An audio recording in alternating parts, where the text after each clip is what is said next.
You wake up in the morning and your arm is asleep. It is numb and tingling, or maybe you're like sitting cross-legged in the floor, playing with your kids or grandkids. That is, if you're flexible enough to sit cross-legged.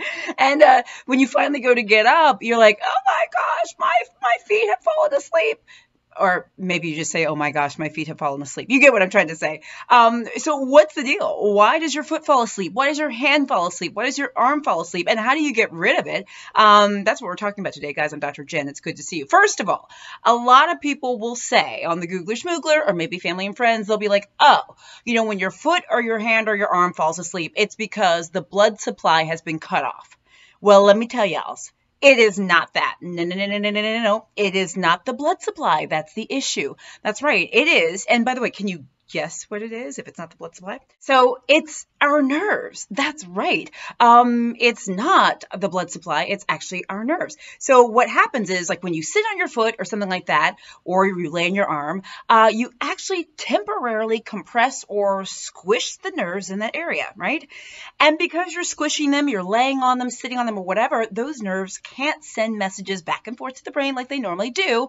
And the connection is cut off between your foot or your hand or whatever in the brain, and you don't feel anything. That's right, because there's no connection. After you go to stand back up, after you've been sitting cross-legged, if you can sit cross-legged, or after you wake up from that deep slumber where you've been laying on your arm a funny way or what have you, you're no longer crossing your legs or laying on your arm. You're no longer compressing those nerves, and the connections start reforming. They start sending messages back and forth, and therefore we start getting feeling back.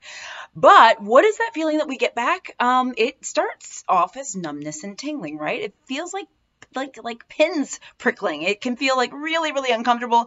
Pins, prickly feeling, things like that. And it can actually be uncomfortable, maybe even a little bit painful, right? But we know that it only lasts just a little short while as the connection returns to normal, and then you sort of go about your way, okay?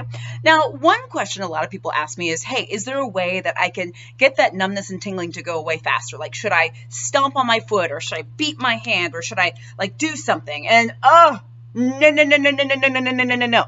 And I'll tell you why.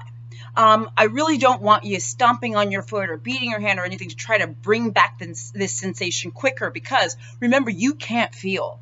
And you could actually do damage to your foot, your hand, or things like that while you're stomping on it or whatever, trying to get that feeling back, because you can't feel. So no, let's not do any of that stuff. If you want to do some gentle stretching while you're trying to kind of get the feeling back, you can do that.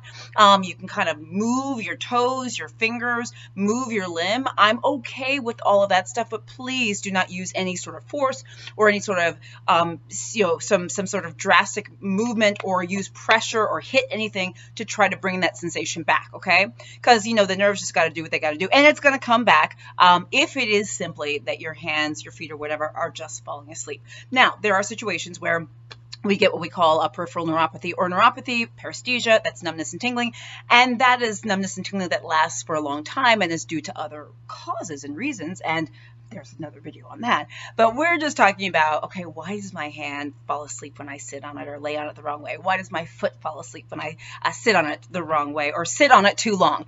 So guys, I hope this is helpful. Does it happen to you? I know it happens to me quite often, so I wanted to tell you about it. Guys, I'm Dr. Jen Caudle. Also share this video with someone you think might benefit from it. If they've had questions about this, please subscribe to my channel, click the little bell for updates. Guys, I'm Dr. Jen.